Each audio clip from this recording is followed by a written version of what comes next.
With the 7th annual Kombinatas festival fast approaching, we are sharing some highlights from the last year's main stage. This time is Jess Kavinsky's talk and the workshop called Peacebuilding Beyond Surrender.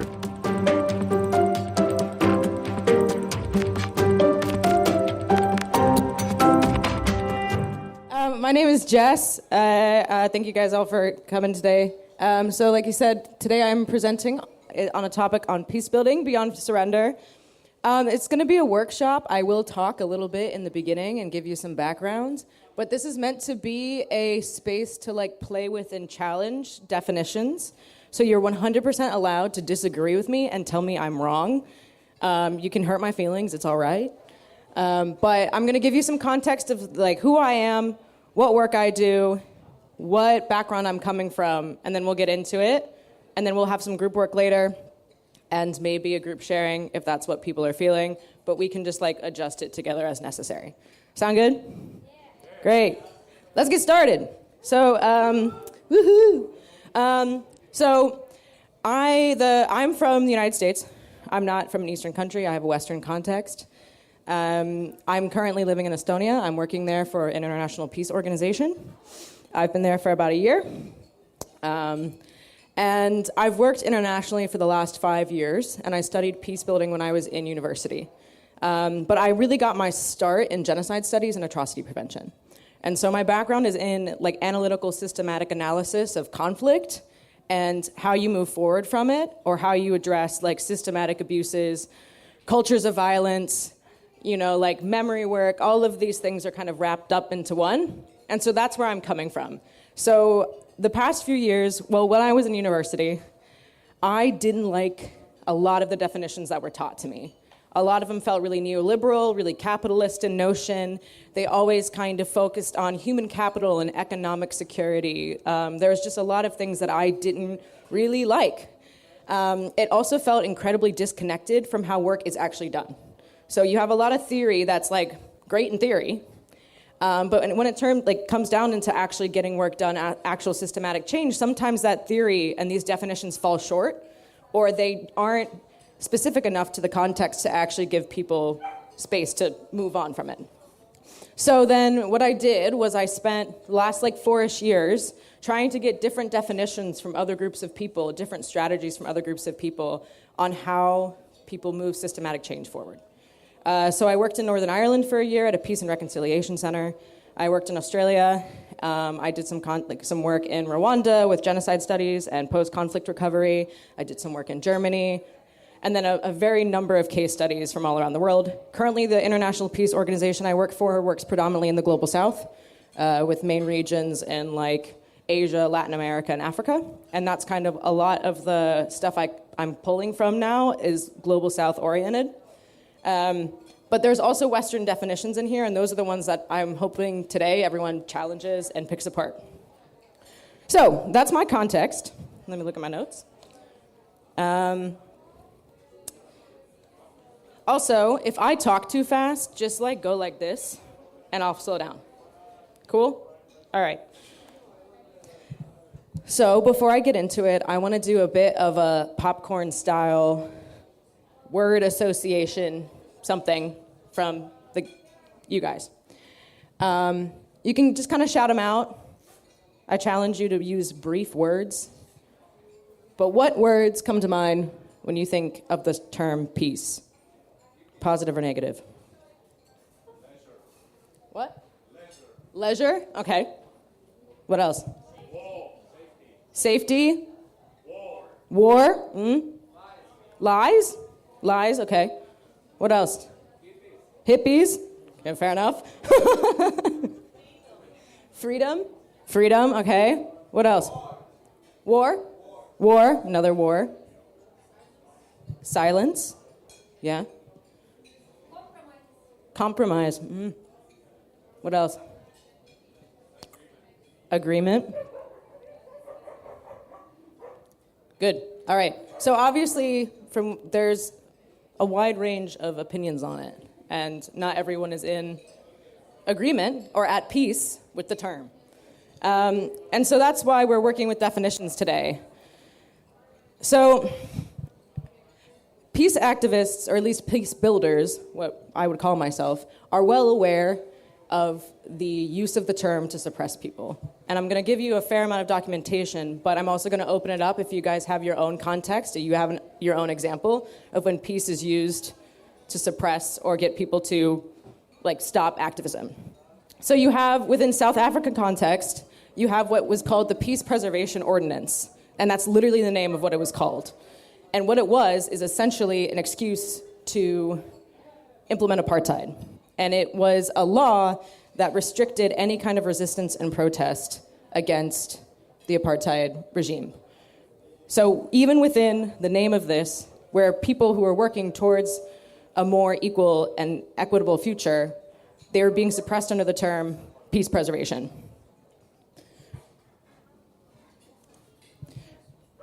I'm sure many of you are familiar with the Native American peace treaties. These were treaties that were drawn up by the colonial forces in the United States with the indigenous people of that land. And basically the peace treaties set boundaries where Native Americans were allowed to live. And I don't think any of them have ever held. The colonizers pushed past it, time and time again, ignored what the peace treaty said, even though they were the ones that drew them up themselves. And they were used to masquerade and hide the fact that a mass extinction, a mass genocide was going on. And so, you can look at old literature from this period. Colonizer would say, well, this is keeping the peace. It's a peace treaty. What's the problem? But really, it was used to hide the injustices. And even now, in American education, we're taught about these peace treaties, and it's still in that context of hiding the actual atrocities that were inflicted on the American people. Within the Australian context, you have the Aboriginal First Peoples, and then you have what they called peace schools. Peace schools were assimilation schools. They took Aboriginal people from their homes, children from their homes, and taught them Western colonized ways to erase Aboriginal identity. They restricted their ability to learn from, 40,000 plus years of education of Aboriginal knowledge. And children were disappeared from their families. People never saw them again. And even to this day, peace is used within Australian legal laws that restrict Aboriginal voices. Is anyone familiar with the Voice to Parliament vote that happened a few years ago in Australia? No? So basically, the Aboriginal groups of people wanted representation within the parliament. They wanted legal representation in the parliament. But as a compromise, to maintain the peace, they called it the Voice to Parliament, which basically what it did was it didn't actually give legal representation of the Aboriginal people, but it said, we can consider Aboriginal voices. We'll have a little parliamentary advisory board, but there are no legal obligations for them to be held to what Aboriginal people say. And the crazy thing is, it was up for a referendum vote and everyone voted no. So even that compromise got voted down. So even today, this term peace in modern world is being used to suppress active resistance and give people the voice that's necessary. One of my biggest contexts is Northern Ireland and working with the Protestant-Catholic divide, especially with conflict mediation and transformation. In Northern Ireland, peace walls still exist that divide the neighborhoods. You can see them here, where they're little walls that divide street by street. The Northern Ireland context, and I think it's somewhat similar to the Baltic context, is a microcosm because it's such a small country, portion of a country, 6 provinces. And so you have peace walls that divide streets. So you'll have one street, and then you'll have another street, and it's a peace wall right there. Especially within Derry, it's really bad. And they still exist to this day. And the complex thing about that is a lot of people within the north of Ireland wanted peace walls. They called them that because they would rather not see the other person and reconcile and keep it there. And so they went up in the 90s after the peace accords were agreed upon during the Troubles. You can see them now still. They've become more of a symbol of liberation in the north of Ireland now because there are reconciliatory processes that are going on in that context. And so there are a fair amount of people who now that Protestant-Catholic divide doesn't matter to them as much anymore. And so now the peace walls have become symbols of other solidarity movements. And so you can see, this was in Belfast, they've had Palestine murals, pro-Palestine murals for years now, but a lot more went up fairly recently. And so this former symbol of division is now being used to encourage, solidarity, global solidarity within other movements that are affected by division and apartheid. So this is kind of what the idea of peace building is you take that term peace, something that occasionally was used for division, and see how you can use that as a symbol. There are three, sort of like in the field of peace studies, there are three kinds of peace. You have peacemaking, peacekeeping, and peace building. Peacemaking are like ceasefires and like peace accords. It is base level, how do we stop a conflict right now in its tracks? How do we stop people dying? That's what peacemaking is. It tends to be really top-down, really Western-centric, really Western definition of what human rights are. It tends to be orchestrated by imperial forces. They often are not like unilateral. Peacemaking and peace accords have actually exacerbated conflicts in the past. If they're done poorly, it can make things so much worse. So there's that. Peacekeeping, who's familiar with UN peacekeeping missions? Yeah. So UN peacekeeping missions was a part of a UN mandate that said in countries that are primarily affected with inter-conflict, so like conflict within the country itself, they'll send in peacemakers or peacekeepers to literally keep the peace. They're almost always armed, they're almost always not from that country, and they're almost always Western, at least when they first happened early on. The UN has been shifting this approach recently, and they've been using more regional actors to actually put in peacekeeping forces to make it more of a community-centered idea. But its original form often had that imperialist kind of lens to it. And oftentimes, peacekeeping also make the issue worse. In the case of Rwanda, they had peacekeepers in from France, and it was later found out that it was the French peacekeepers and other French people who were actually shipping in machetes that contributed to the genocide. So the people who were meant to keep the peace there were actually the ones contributing to the violence. So there's a lot of loaded words in this field. And there's a lot of different approaches, and people fight about these differences all the time. What's the best approach? How do you stop conflict? Like, what is the best way? And most people are not at a consensus. And there are so many contradictions within peace work. And that's what we're going to be dealing with a lot today. Can two truths exist in the same space, even if they're contradictory of each other? Can you like one definition and then change it so it fits your context and not accept every part of it? Can you take what works for you? Or can you, move things around so you can kind of sit with that uncomfortable definition of peace? Like, does nonviolence and violence sit together in the same sentence? Those kind of questions. So I have 4 contradictions within peace work, and then I'll stay on one of them. The big one is peace does not always mean passivity, but it can mean silence. So I think a lot of times people see as peace of passive. Oh, let's just keep the peace, don't make a big stink, and it has that idea of passivity in it, or you have to be silent. However, within peace building, people say that peace is actually not a passive action, it is an active action. To pursue peace is to have to actively work towards making the world a better place. And so it just becomes what definition of peace are you dealing with when this becomes the case? The next one is nonviolence does not always mean there is not violence involved. So within the peace building field, it is generally a nonviolent, theory-based work. Most peace builders and people who study peace building do not engage in violent action. They are pro-civil disobedience, but they are for demilitarization. That's a big thing within peace building, is usually a lot of peace building organizations mostly work towards demilitarization, especially on a global level. And it's one of the key tactics.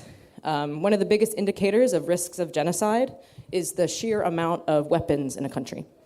The more weapons that a country has, the more likely they are susceptible to a genocide. And peace builders work to remove weapons, purely as a risk mitigation factor. So But that doesn't mean that nonviolence doesn't elicit violence to other people. It does not mean that people aren't hurt. It does not mean that people aren't uncomfortable.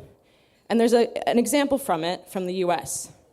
Who is familiar with the Birmingham marches during the Civil Rights Movement?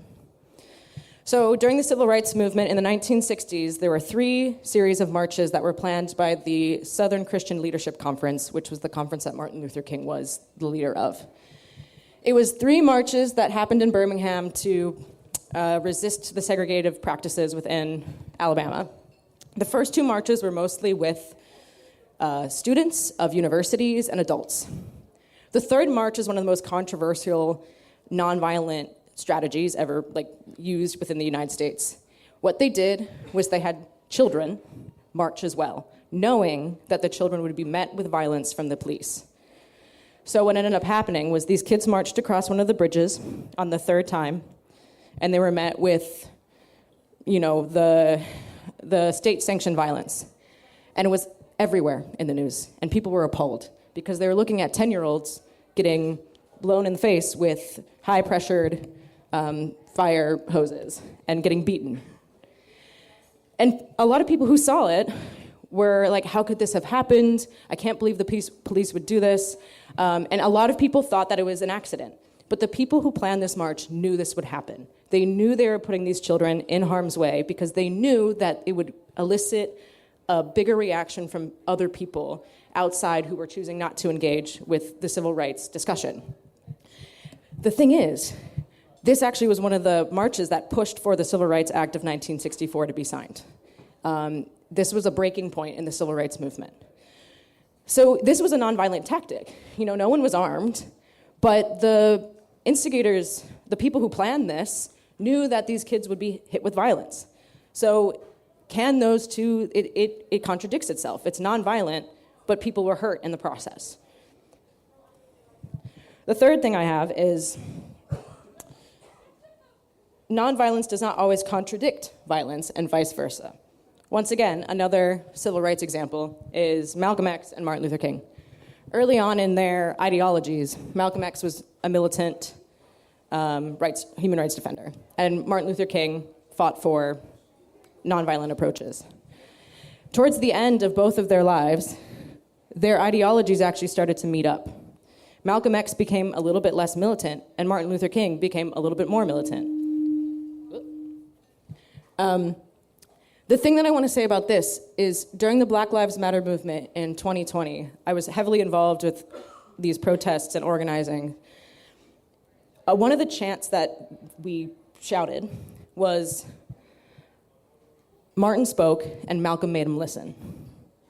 So Martin Luther King presented an alternative to segregation, and people would try to negotiate under the idea of peace. Oh, well, we can't do that because it's going to make white people feel uncomfortable. We can't do this. Then Malcolm X comes around, and he's like, you know what? We don't want segregation to end. We want our own state, and we're going to get it through any means. And then the people in power, the white people in power, are like, oh shit, maybe we should listen to this other guy. And it's interesting because it wasn't intentional, but the nonviolent and the violent ideologies actually pushed things forward because they sort of showed alternatives and they showed what could happen. The fourth thing, the contradiction, and this is what we're kind of going to focus on, is the term peace infrastructure is basically things like welfare states, things like free and fair elections. All of these things are pieces of infrastructure that elicit a world that is more peaceful. Building peace infrastructure requires both intentional destruction and creation. So the hippie idea, whoever said hippie, where peace is we're all good. Let's just create and make love and do all this stuff. Peace building can be, ironically, tearing something down. So within structural engineering, when building a building, you need to have the ability to build a building, but also know how to safely tear it down. So there's a series, and sometimes actually the demolition process of a building takes more energy and more time and more consideration. Because you build a building, let's say there's buildings around it. You can't just blow it up because all these other buildings are going to be damaged. So what they do is they look at weak points within a building. What material is it made out of? What's the foundation look like? Where are there areas that are that way? This way? Okay, sorry. Where are the areas that you can see its weaknesses and then tear it down systematically so the least amount of damage is done to the surrounding areas? So if you think of peace building that way, because you can't build peace if there's foundation on violence. So sometimes you just need to tear stuff down. But there's a way to do it without hurting people in the process. I might have put that in the wrong way. Anyway, so we're going to kind of deal with that because I think within left conversations, we're looking at a lot of these like systematic injustices that don't work and we can't fix them because they're broken to their core. So then it becomes, how do we tear it down in a way that we can reduce harm to those that might be caught in the crossfire, for lack of a better term, and tear it down to the base so we can build back up again. And this is where one of the big things that you figure out all this stuff through is through analyzing how the problem has gotten to the place in the first place. And that's what conflict analysis is. So normally, people look at conflict and they think it's like this. So dualistic polarity or tug of war. Me and you are in a conflict and we're fighting and we have the thing that we're in conflict over. And I'm sure all of you are aware that it's actually not that simple. There's all this other stuff that's involved. You have power imbalances, you have accessibility issues, you have systematic things. You can't just bring someone together all the time if the systems that are causing the violence still exist. And so then it becomes the question of how do you map the conflict and look at the gaps of intervention that are going to make the biggest impact? Where do you look for the weak points in a conflict to intervene in that way? And that's what my work is. That's what my job is, and that's what peace builders do. Is they look to see how are we all connected? Where are our historical abuses? What are the economic injustices? Is there a history of colonization? Are the colonizers still present? All of these questions come up when you look at different conflicts, and you use those to find the best way of intervention based on your resources. Let's say you don't have a lot of funding. You obviously can't send in troops or something. You can't give a bunch of money away. How do you get in? One example of this is in Rwanda. One of the issues is a culture of violence within young men. Even to this day, after the genocide, there's a sort of socialization into being violent. And people are thinking, when you have perpetrators, you have the men that are majority men creating the perpetrator, and the environment and going out and killing people. But those men, at the end of the day, go home to their wives, and their wives make them dinner. So the men spent all day out killing during the genocide, and they went home and they had food by their wives. So some peace builders in Rwanda thought about this, and they said, that's an in. Rather than going directly to the people who are committing the genocide, we're going to go to the people who give them food. And they started to talk to women, just over tea and coffee, about cultures of violence within their own context and within their own language, within their own words, and encourage them to bring that conversation up with the men in their family. And you can't say how effective it is because the genocide was liberated and, it's hard to measure those kind of things. But that's what this is. That's what peace building is looking for those creative solutions that you can get in there and maybe do some change. And it's often not glamorous. Sometimes it's really simple. And it's just sometimes it's bringing people together in a room. We had a group of Glasgow youth come into the center I was working in. And in Glasgow, there's really a big issue with territorialism. So people can't go from street to street, and it's very sectarian in that way. I was helping develop a program for this youth group that was coming in. I was talking to the guy, and he was like, "Can we just have a day hanging out in the town?" And I was like, "Okay, but we have all of this stuff at this disposal. Do you not want to do trainings? Do you not want to do this?" He's like, "Well, no, because these kids don't have the freedom to go where they want to in their home, and we want to give that to them here." And that was peace building in that moment, because it gave the children a reprieve to understand what it's like, to see what it's like to live in a place where they have the freedom to go, and encourage them to maybe try to bring that attitude back home. So One of the big things, too, in peace building, and a thing that I think a lot of, I wouldn't say leftist spaces, but I think a lot of activists forget, is there's often a kickback of social reform. So similar, if you just blow up a building, it can damage the buildings around it. And although that building or that social cause needed to be blown up, is there a way that we can do it where people around it aren't harmed? Another personal example of this, and this was a learning for me, was during the Black Lives Matter movement. The city that I was in, it was the capital of the state of Ohio, and the state house was there. And so one of the nights during the protests, a group of people broke into the state house and broke the windows, and it caused like a riot. And they went down on a street with shops, and a couple people broke windows of shop owners. I worked at a shop at that time. The window wasn't broken, but the one next to it was. And the one next to it that had the window broken was a black-owned business. And I was talking to her about it, and she said, I'm not upset that they broke the window. I understand. They didn't know it was a black-owned business. They were angry. I get it. But why won't anyone help me fix it? She was a kickback of social reform. She agreed with the Black Lives Matter movement, but she had taken a personal loss because of how social change happens, but the people who were organizing completely forgot about her. And naturally, if that happens all the time to someone, then they start to grow resentful of social reform.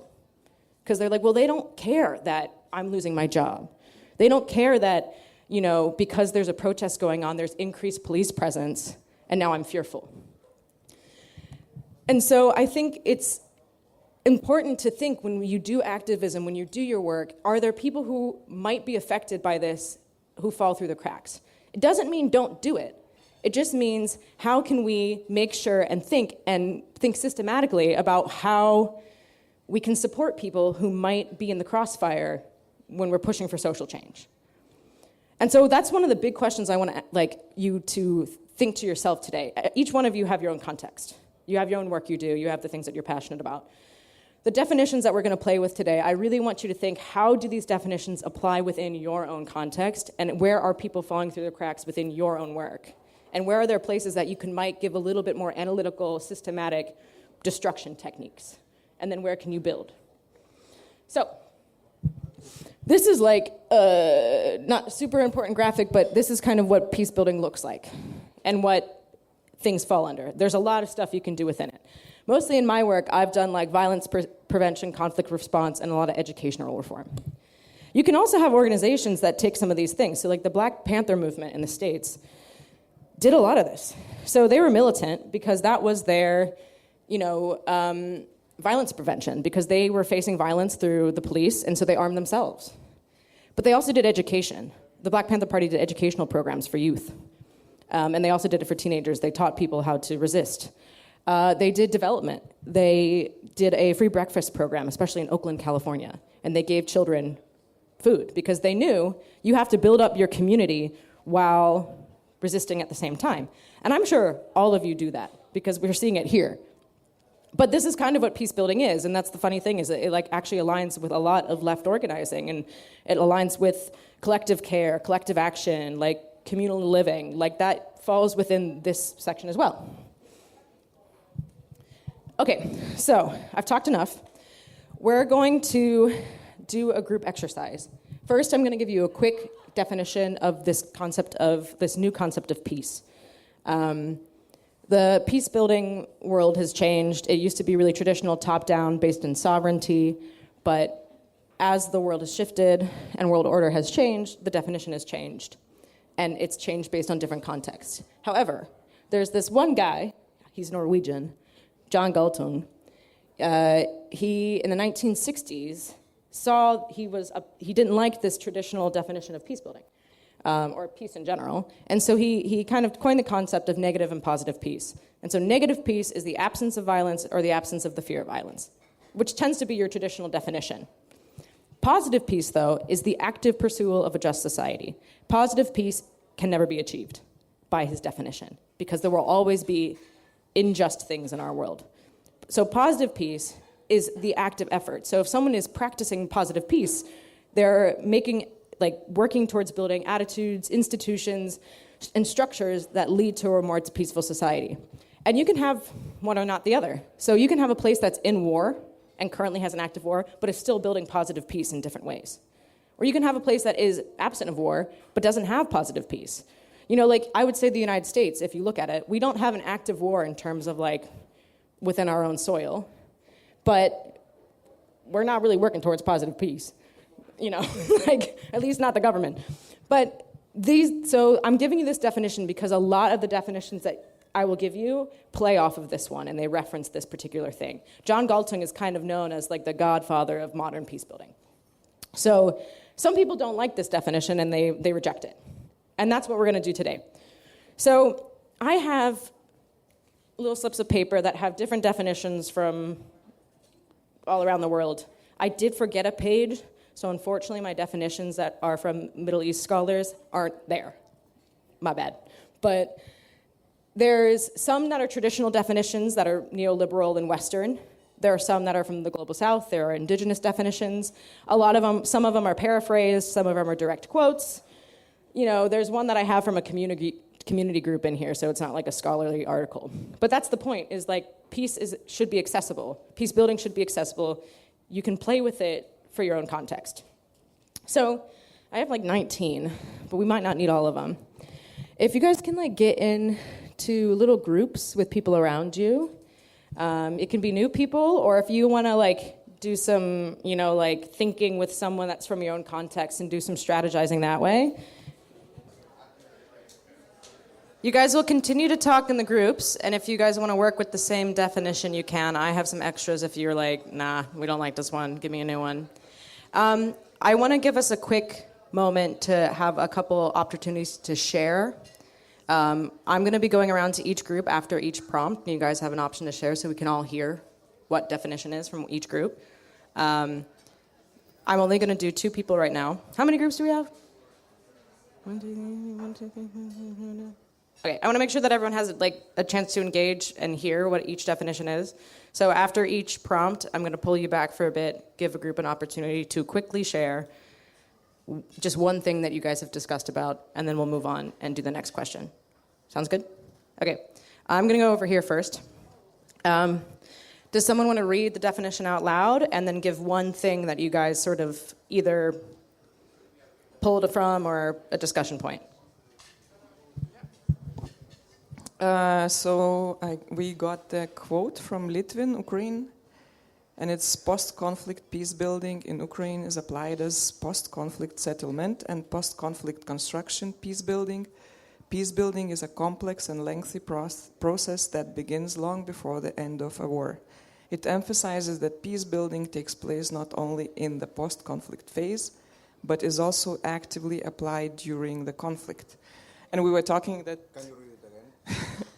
And then we were talking that it's kind of... It sounds very legit, like when you put it in writing, but how to actually make it happen when the conflict or the war, especially in this context of Ukraine, you know, like now, like we have it, it's kind of like we can think about that a lot, and how do you actually apply in this kind of situation?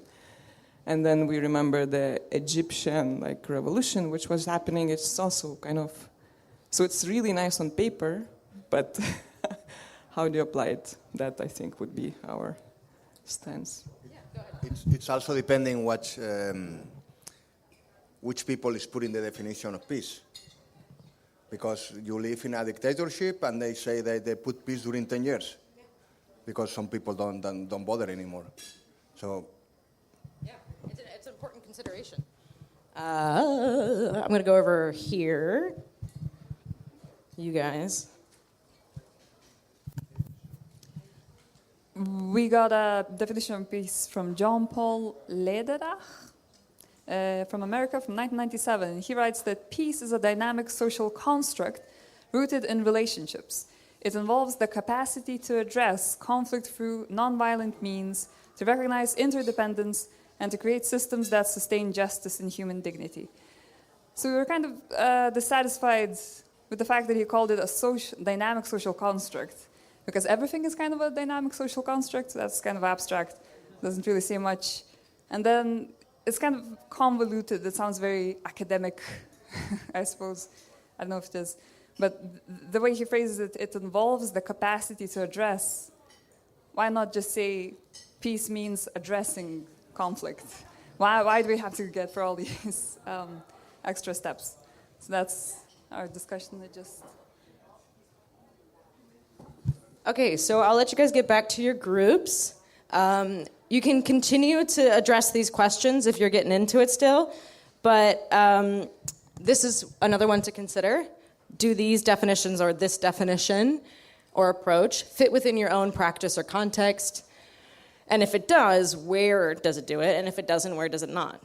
So you don't have to answer it. You can continue to go with the first question, but I'll pull you guys back in, let's say, like 10 minutes, give or take, and we'll do another round of like sharing from the other groups. Cool? Good. All right. I'm gonna call you guys back to the group. Finish up some final points. We're gonna hear for some more of our people, and then we'll move on to the last question. Cool? All right. I'm going to go to a different group for them to share what they have talked about. Once again, you can either respond to the first or the second question. I'm going to go over here. I think you guys had 2 definitions, right? All right. Okay. There you go. Somebody got to do it. Okay. Peace building is concerned. Okay, this is community-based sociotherapy definition from Rwanda.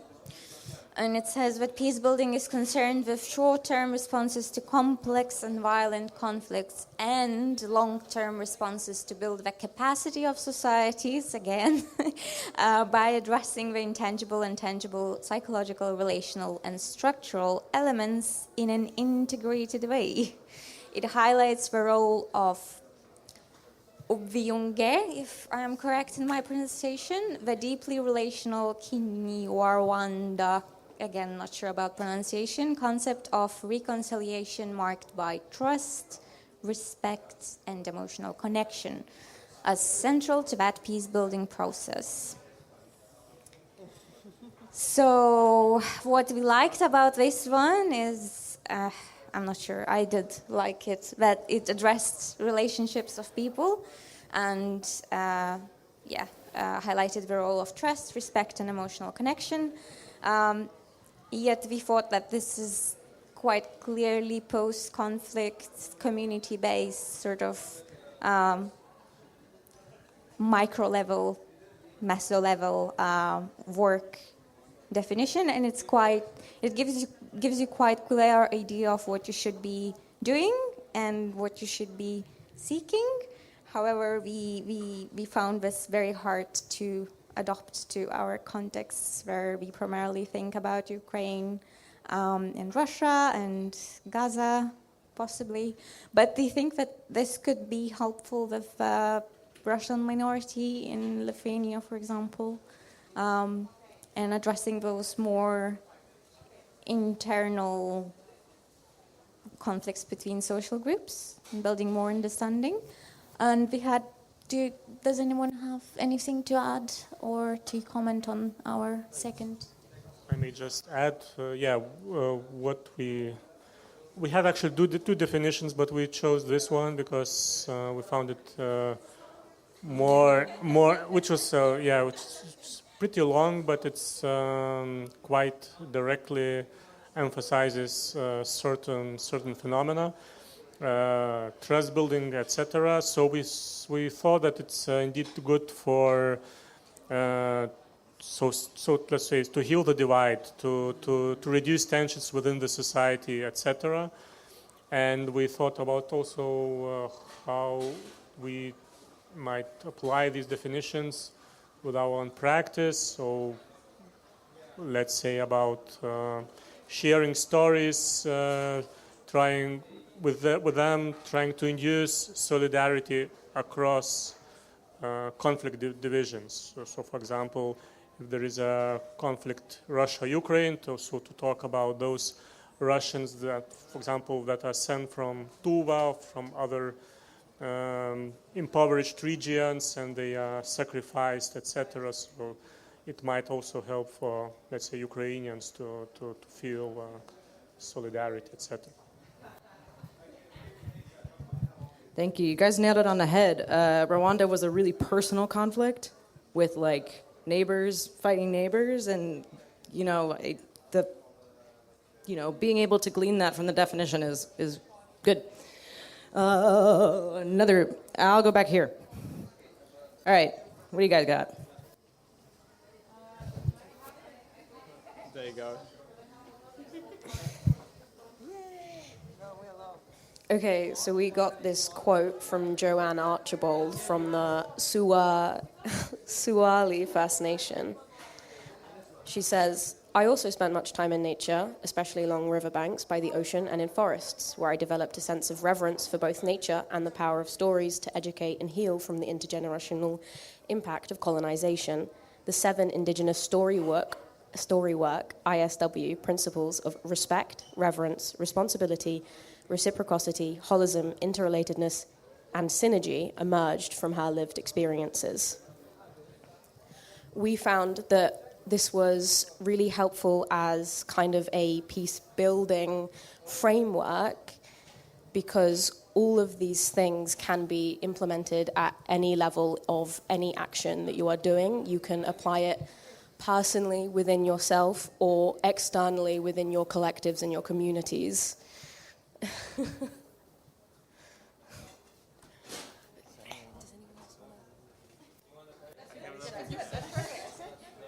Yeah, that's great. I'm going to go to one more group, and then we'll go to the last definition so we can get to everyone. Who have I missed? No, we just did. You guys. Okay, somebody here. Yep. Okay, so we got one from Myanmar. We define feminist peace as political conditions that empower conflict-affected women to articulate and pursue visions of societal transformation grounded in their experiences of conflict and insecurity. So what we liked about this definition is it kind of addresses positive peace, and that women should articulate and pursue visions of societal transformation. So they should actively participate in the creation of peace infrastructure. And also that women might have a totally different perspective on the conflict, which is mostly fought by men. So they are essential to mediating a conflict which will not be just frozen, but will be resolved in compromise. Okay, you guys got the definition that I hoped someone would get. It's really common that peace-building talks are usually started by women. It usually comes from women. It happened in Cambodia, it happened in Northern Ireland, it happened in Rwanda. Women often are the ones that start the peace-building process because they often are the ones who are affected by conflict inadvertently the most. And they're the ones that often shoulder the domestic trauma. And so there's a huge push in the peace-building field now to only have women be mediators and only have women start to do peace accords. It's still not picking up traction everywhere, but at least in Asia at the moment, Cambodia is doing some phenomenal work on supporting women peace builders and utilizing the knowledge that they hold about community and how social structures are oriented. So it's a good definition and an interesting thing to engage with. So we're going to do, what time is it? Okay, cool, great. Is this it? Yeah, that's it. Okay, and then I'm also going to add a little bit onto this. So you guys can continue to talk through your definition. We'll share it later. But I also want you to think about this when you're doing peace building. I want you to try to see if you can think of some practical, tactical steps within your work using these definitions. or using these definitions as like a launching point for the work that you do. So consider who, what might be falling through the cracks within your own activism in your own context, or what practical things can you pull out of this discussion moving forward. Once again, you can engage with any of the other questions. You don't have to answer this one, but it's something to think about. I want to make sure we're on time, so I'm going to give you guys like maybe, because I feel like there's a lot of discussion, maybe 5 minutes now. Finish up any like big, moments. I'll have the rest of the group share, and I think that should put us up until time. Cool? Bet. All right. Let's bring it back. Let's bring it back. Let's get going. Let's finish up, and then we can do... I will be doing some boogieing later. That will be happening. So... Okay. What group has not shared yet? This one? Am I missing anyone else? Over here. That's it, right? Oh, and right there. Okay, cool. I'll start with you guys. We spent most of our time discussing a definition from Agnieszka from Poland. I think we all kind of agreed that it's not so much a definition, but rather an approach to ensuring peace. And she underscored the importance of recognizing and implementing education for peace as some sort of a lifelong educational process to facilitate peace. And we thought it was quite relevant and suitable for our Lithuanian context as well, and since we understood it as a very deliberate effort to learn in schools and in other educational structures about what that positive peace really is, and what kind of actions and institutions we have to work towards and implement to make sure that that peace is there.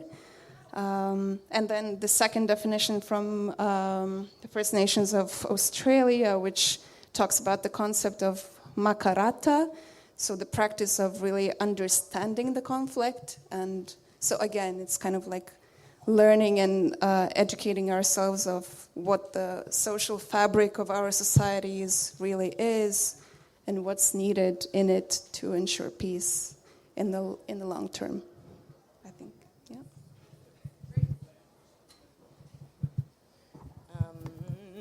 Okay, I'm going to come over here to this group with the cute dog. Okay, so our quote is from a professor in Nigeria in 2005. To preserve and to ensure enduring peace in the society, removing the root causes of the conflict and genuinely reconciling the conflicting parties. So generally we didn't think the quote was too bad, but we had some issue with like specifically what removing the root causes means, because it's very hard to often identify a singular root cause. And what does removing it mean? Like, if the root cause is a single dictator, for instance, often removal is a question. What does removal mean? But even just getting rid of the dictator, the rest of the power structure is still left behind, and the conflict isn't magically instantly solved. So the problem is that it's not as simple as removing. It also requires building. It also requires solutions. And that's another thing that this quote kind of misses, is like building and maintaining like a state of peace, like active peace, making sure that the conflict doesn't happen again. And in terms of how it applies in our context, like I said, we wanted to focus more on building rather than trying to find a way to remove the root cause, especially since we don't necessarily always have the power to do that. And in terms of people falling through the cracks, we talked about personally with each other a lot about the context of Russia-Ukraine, for instance. So the problem is that even if you try to stop one of the parties or find reconciliation, there's a lot of people that get hurt in the middle of it. So sanctions, for instance, are a method to try to stop war, but they end up hurting a lot of innocent civilians in the countries doing war that don't necessarily support the regime. And in the context of where this was likely written, or a lot of other like conflicting contexts, you reconcile the conflicting parties, but this doesn't talk about what about the people who aren't either of those two parties that likely also got hurt, people in the middle. So it's a lesson probably to make sure that even if you solve like a war or something, there are probably people caught in the middle that you gotta help afterwards as well.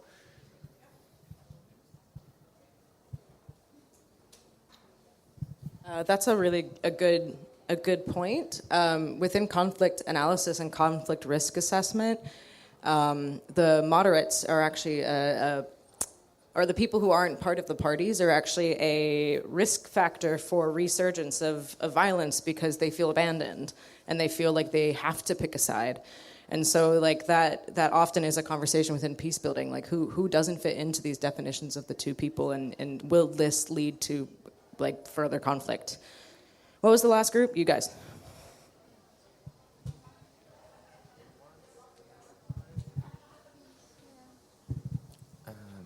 Quote by Brandon Hamber from Northern Ireland, Ulster University. Building peace needs to be expansive in its horizon, operations and strategy, and operationalized tactically over time. Strategies for peace building also need to reflect social complexity, rather than trying to manipulate and define it too rigidly. So we were was hard to understand this, at least for me. We were dissecting this definition piece by piece and talking what comes to our mind. So first impression from my group mate was that this definition is very practical because induced by the words operation, strategy, operationalized tactically over time, and she felt that this person wrote this like a practical person, and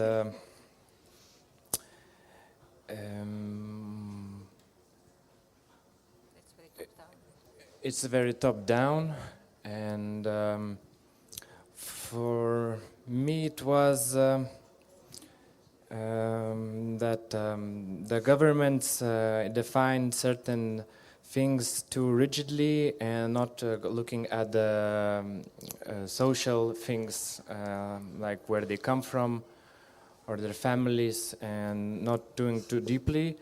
And that the peace building should look very broadly, expand to touch the human condition in very many points, to be expansive, to capture the social complexity, and in such captured tactics and operations over time could build peace. It's my idea. Do you want to add anything? Maybe that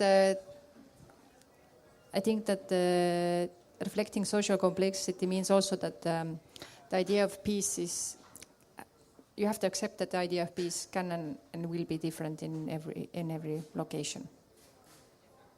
Yeah, you can't kind of have a set of conditions, say, okay, if you feel this, we're good, because every context is nuanced. All right, we've got mostly done, like about 5-ish minutes. Does anyone have any like questions, reflections, anything? Yeah.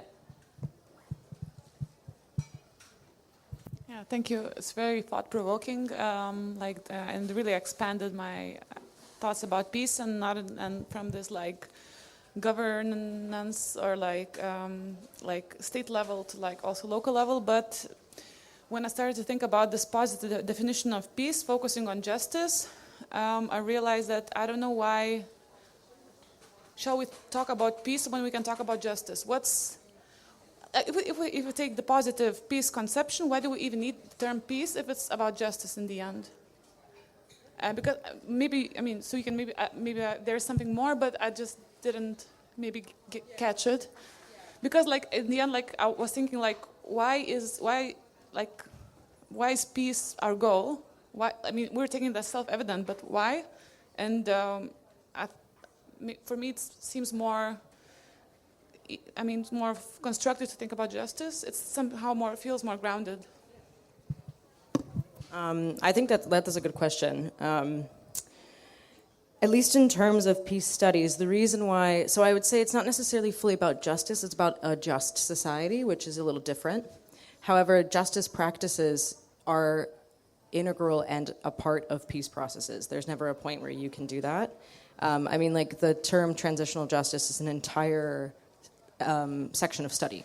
So within transitional justice is the way that countries or places that have gone through conflict readjust to a post-conflict world, and that's what transitional justice is. How do you deal with it? So like the truth commissions in South Africa, or like in Rwanda they did this thing called Gacaca courts, and that's how they tried people for the crimes of genocide within their own societal context. And so like justice goes hand in hand in peace. I mean, I personally see peace as a process, not an end goal. I think justice is something that can be achieved, but also for some people, justice for one thing is not justice for another. It's that complex thing. The same peace for one person is not another. And so I think they kind of, I don't think they're the same, they're not the same word, but they 100% belong in the same sentence, if that makes sense. That's my take on it, but also I think like I'm gonna have to go and think about that and think, do we need to use peace at all? Do we just get to justice? I would also say that justice can be a very government word. And so I think there's peace building that exists in communities. So like the Rwanda definition, one of the peace processes that they did in Rwanda, it was women, and this is also like reconciliation processes. There's a group of women from the two different ethnic groups, Hutus and Tutsis, that ended up creating a foundation together because the thing that they shared was the loss of their husbands in the genocide. Although they came from the two ethnic divided groups, they shared this thing of loss. They didn't face justice for losing their husbands. Like, they didn't get any support from the government from that. They didn't get, like, that retribution that they lost husbands. But what they did was peace, because they supported each other in their loss, because they didn't have the same social structures that they had anymore. So, like, I think that's where they're, like, sometimes, I think in the more community-based bottom-up, I think peace applies more than justice. But maybe on the more top-down, justice applies more than peace. Okay? Any other questions?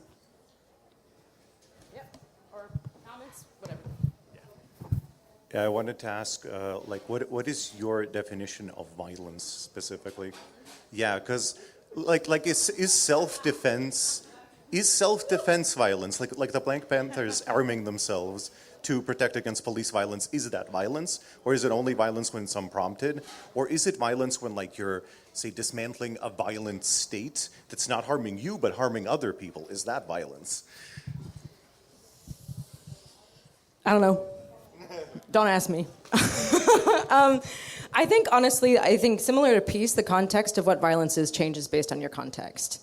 And the terms of self-defense and, like, right arm, like, honestly, in terms of Black Panther Party, I'm part of the white oppressor class in the United States, and I don't feel comfortable speaking to that definition because I don't experience the state violence the same way that Black Americans do. For myself, because I'm not really interested in getting into the semantics of what violence is. I'm more concerned about how do you help someone that feels violence has been done to them. You know, the same way that, like, if you hurt someone's feelings, you don't get to tell them that they aren't hurt. You know, and so, but for me personally, I actually go about a nonviolent way. I don't personally believe in violence, like violent tactics as my own self, because I'm from an imperialist nation. I have privilege when I'm globally. I have visa privilege. My skin is white. I don't want to contribute to the cycle of violence. So I want to try to remove myself from that. And so I don't personally engage in violent action because I don't think I am positioned to resist those structures in that way. I will do other things. But yeah, it's a good question. I don't know. What is violence? And I think that's often a question in peace building as well, because your definition of violence can also influence how you approach the problem. So I don't know. Does anyone? I don't know. But that's just what I'll say to that. Any last points before we give it a good wrap up? No. Okay, you guys all can come, talk to me later too. Thank you guys.